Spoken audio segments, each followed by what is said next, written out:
Alright, Jake, I'm filming. So guys, I'm in the hospital. I had an accident. Chaos, mayhem, and now a hospital bed. Chaos drama, and now a hospital visit. Jake Paul has finally spoken out after reports surfaced that Gervonta Tank Davis hit him so hard outside Miami airport that he landed in the emergency room. The problem child turned boxer seems to have met his match this time. With a swollen face, a busted lip, and bruised ego, Jake now sits in a hospital bed saying one thing: I'm pressing charges. Yes, Jake Paul is now planning to take legal action after being punched outside the ring.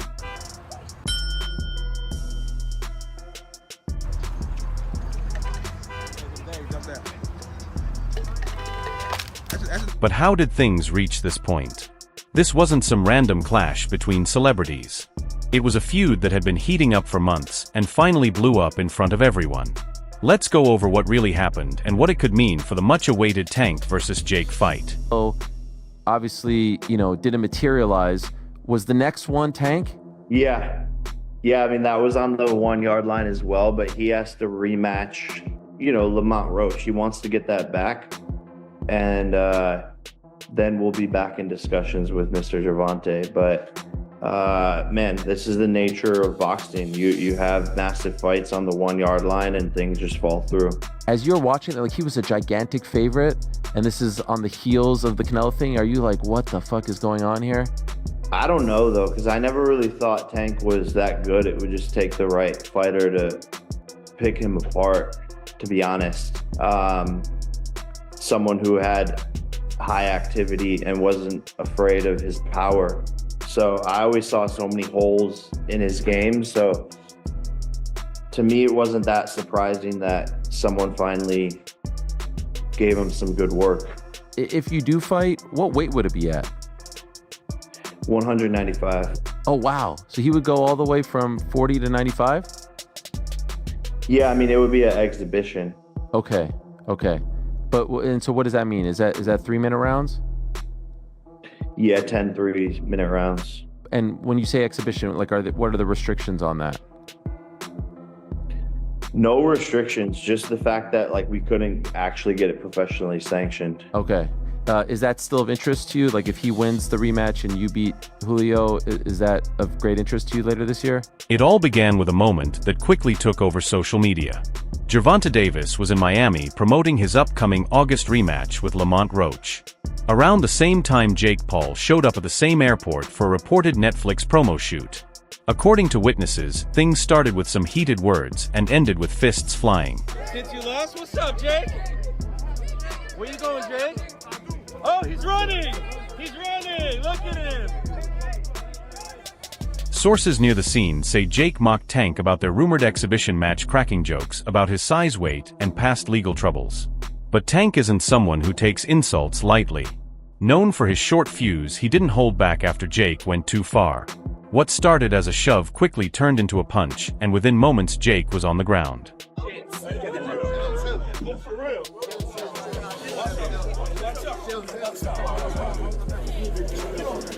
Paramedics rushed in, and although he was conscious, he looked clearly rattled. A few hours later, Jake was taken to a Miami hospital for observation.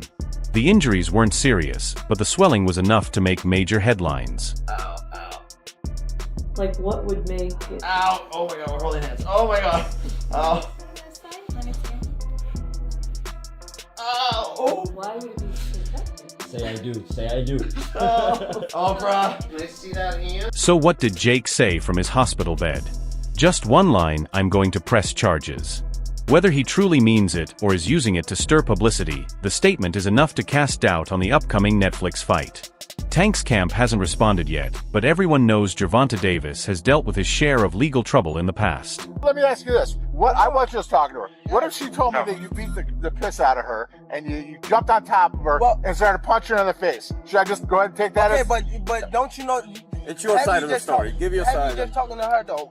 With the information that she gave you, can't you tell you? You want me to just take everything she says? I'm not from here. Okay, but you want me to just take everything she says as fact? All I'm just saying is I'm not from here. I don't know her exact address. Okay, that's fine. That's what I'm saying. I'm not asking for her exact address. She's saying you hit her. She does have a mark on her lips, and it's under. I have a mark right here. Did she hit you? Turn around. For battery. Turn around. Balance. Put your hands behind your back. What's his first name? Gervonta. From a hit and run that injured 4 people to a domestic violence incident caught on camera, Tank has faced almost as many legal battles as he has boxing fights. Baltimore native and boxing champ Gervonta Tank Davis is sent to jail less than a month after he was ordered to serve 3 months of home detention. He was taken into custody after an impromptu hearing yesterday, and now he will finish his 90-day sentence in the Baltimore City jail. Deputies say Davis violated the terms of his home detention sentence in a 2020 hit-and-run crash. He said his home was too small, so he moved to the Four Seasons Hotel, but did not get permission from the judge. He received his 90-day sentence after pleading guilty in February to a crash that injured 4 people. He's been arrested multiple times, spent periods under house arrest, and faced probation violations that nearly ended his boxing career. Florida on charges of domestic violence causing bodily harm. This is his mugshot that was just released to WJZ. At last check, he remains in custody at the Broward County Jail.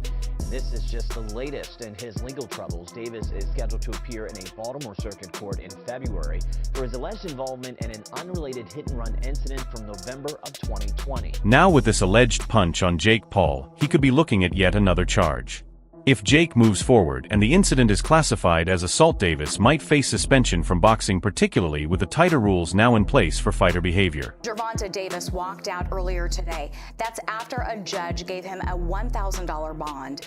Davis was scheduled to headline a boxing match next week in Washington, D.C. It's unknown if that's going to happen. One more incident like this, and Tank could find himself sidelined just as he's hitting the peak of his career. It's a Batman. Victory has defeated you. Do you think that with Tank? Well, I was going to say Marvin Hagler's quote, which was, it's very difficult to get up and do your early runs when you're wearing silk pajamas. Yeah. And it's the same kind of thing. Like, the reality is that Tank's success can lead to like a difference in mentality. But as I've said before, and sometimes he hasn't liked it when I've said it, the great thing about Tank is doesn't overthink. Like when he boxed Ryan, they asked me, who do you think's going to win? And I said, Tank. And one of the reasons is he's not an overthinker. I know a lot of fighters that will talk to me the day leading up to fight. What do you think? What do you think? Tank don't ask anyone what they think. Right. He just goes in there and fucks people up. Right.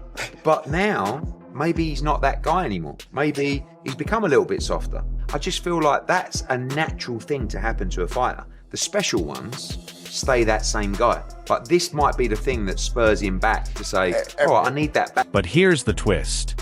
Many fans online think the entire airport incident was staged to build hype for the fight.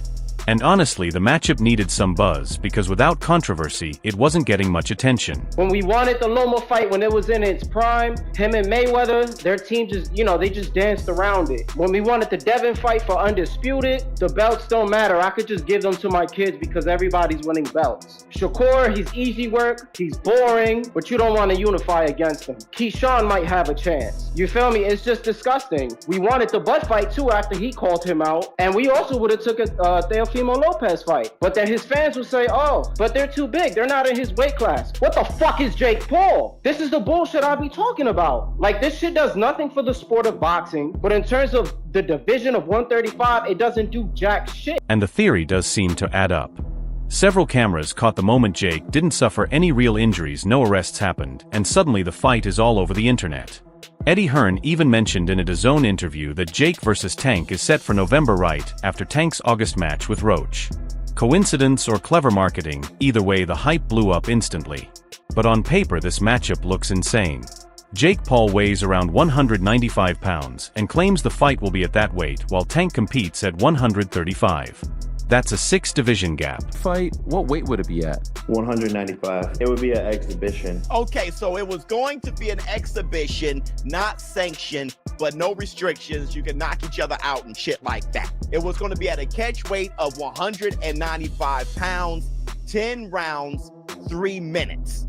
I've been trying to figure this out. Why was I a Tank hater for wanting to see Tank go up 5 pounds to get some smoke with like Teofimo Lopez or something? I just wanted to see him go up 5 pounds and fight Teofimo Lopez. And all of you were saying, you want Tank hurt, Showbiz.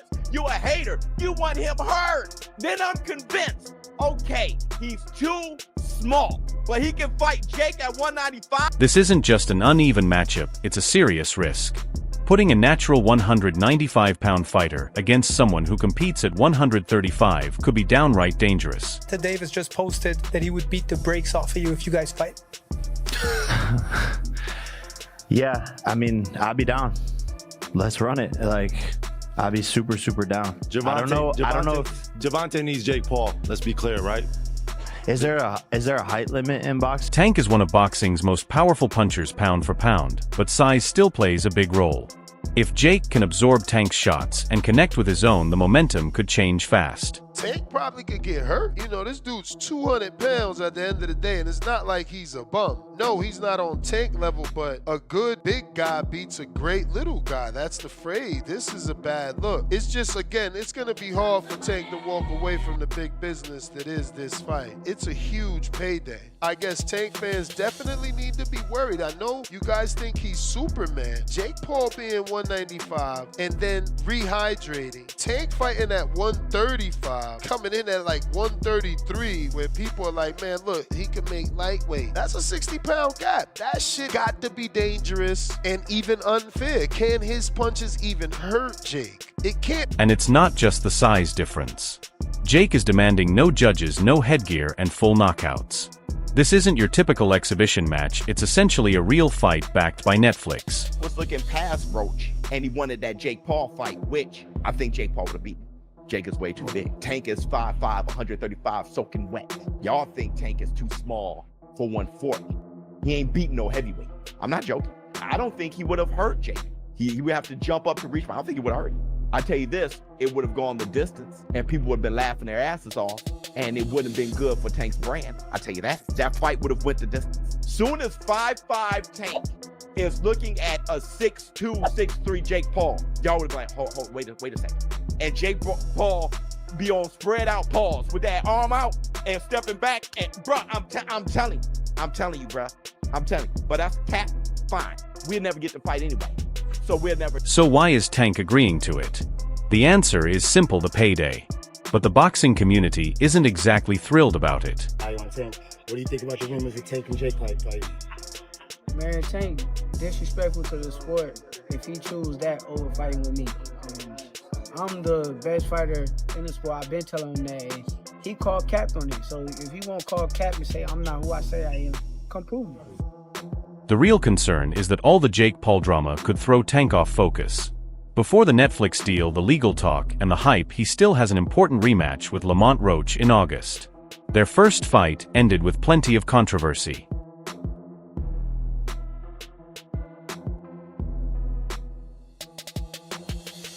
Roach shocked fans by surviving into the later rounds, and in round 9 many believed he landed a solid shot on Tank. But the referee let the fight go on, and critics immediately cried foul. DAZN faced major backlash after the match. Midway through this fight, it was not ruled a knockdown. What happened?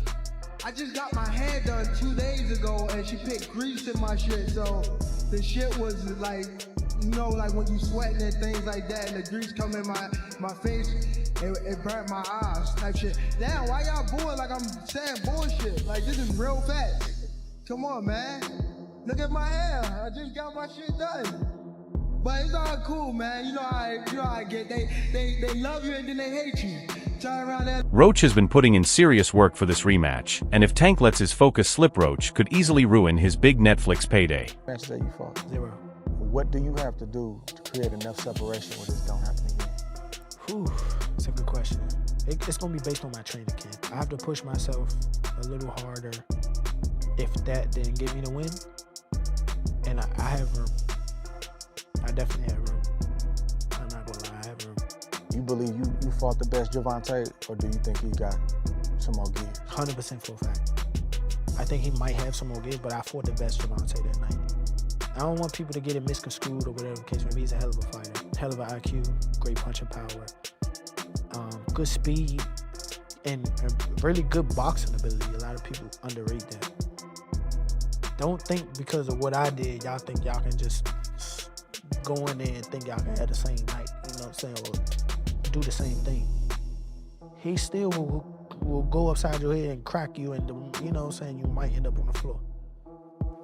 Everybody not built the same. and that's where people get it messed up.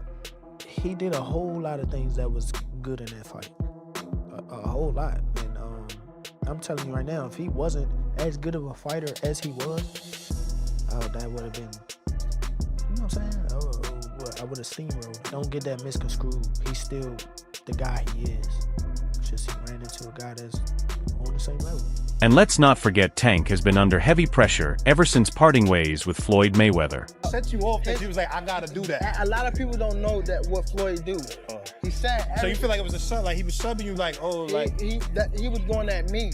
He was going at me, and I knew for sure he was going at me. That's why I went at him. There's no reason for me to go at Floyd. Yeah, that's what I was thinking. Cause I feel like y'all got, I would say love hate, but it's been like the last interview you showed them love. This week it was whatever. But is that sometimes like, you know, is it just like big bro, little bro seeing things different, or what is it to you? No, Floyd don't never. He felt as though I'm at that point where as though I passed him. And I'm doing it at a young age. Wait, like when Floyd was 29, you'll see, bro. Yeah. That deal that I'm talking about. Yeah. Oh, that's the part of deal. He don't know about that yet. But that's bigger than his deal. Damn. Wow. And I'm just releasing This is it on exclusive. them. That's exclusive. Bigger than Floyd deal? Yeah. Tank no cap, nigga. That's a lot of bread. You'll see. It's gonna come out. Floyd was the one who built Tank's career, but now they're clearly on opposite sides. He's been spotted training Tank's opponents, taking digs online, and even showing support for Roach in his camp. Some fans think Floyd actually wants Roach to beat Tank just to make a statement. Meanwhile, Jake Paul is busy posting hospital selfies over one punch, while Tank faces real battles ahead. As for the lawsuit, Jake is no stranger to legal disputes, but they've usually been about contracts or money. Filing one over a punch is something new. Many people think it's just a tactic to paint Tank as the villain, build sympathy for Jake, and turn the fight into a personal grudge match. Working on it behind the scenes to make that happen, and obviously that's a fight where the fans are going to win, and it's going to be the biggest event of the year. What way would you fight in that? We're working on it, but it'd be an exhibition most likely. Jake ends up dropping the case, it'll look like nothing more than a publicity stunt. But if he follows through, Tank could find himself back in court, which might delay either the Roach rematch or the Netflix fight. We're in discussions with a lot of names: Gervonta Davis, Anthony Joshua, Badu Jack, Ryan Garcia, KSI, Tommy Fury. So there's a lot of people on the hit list, but Badu Jack excites me a lot, and I definitely want to become world champion. So going after Zerto or Badu sounds like a good game plan to me. If you had your pick of the litter, in scale of 1, 2, and 3. First is Gervonta, second is Anthony Joshua. In the end, this whole situation sits somewhere between reality and entertainment. Did Tank actually lose his temper? Did Jake push him too far, or was the whole thing staged like when McGregor threw that dolly at Khabib's bus? Either way, it did the job. The story went viral, and everyone's talking about it. But behind all the noise, one man's in a hospital, and the other might be heading to court. If things keep escalating, the fallout could be bigger than the hype. Jake Paul wants to be seen as a real boxer, but his first real fight might be happening outside the ring. Tank Davis isn't about social media stunts, he's a fighter shaped by years of discipline, and Jake just learned that the hard way. Bad dude. See, what I like about Tank is Tank brings something different. You know, back in the days, everybody had something. Muhammad Ali was a mover boxer, George was a puncher, Ernest Shavers was a puncher. Everybody had something they brought to the table. Larry Holmes had a jab. Mike Weaver had overhand right. You know what I'm saying? Everybody has something. That division now is full, and Tank having to be the knockout guy of the division. He the one with the main knockout power. Garcia has it too, but Tank got that real knockout power that, like, if Tank hit one of them clean, usually they gonna have a problem. So it's like, I like Tank. Every now and then, I think when he knows he can beat somebody, he probably don't lock in as hard, but I think when they bring challenges, he locks in. Yeah, he fights to the level of his competition. Yeah, He's doing that a lot. And he got to be careful of that. 2 fights ago, he was really doing that. You feel me? So you got to be careful of that, because if you come in and think somebody is not at your level and you underestimate them, it can get you beat. So that's the only thing I think you got to be careful of. Other than that, Tank is a really good. But as Jake focuses on recovering, the pressure now shifts to Tank. He's got Lamont Roach waiting to test him, Floyd Mayweather adding fuel to the fire, and a Netflix fight that could either elevate his career or knock it off course. That's all for today's video. If you enjoyed it, don't forget to like, subscribe, and hit the bell so you never miss an update. Share your thoughts in the comments, stay tuned, and we'll catch you in the next one.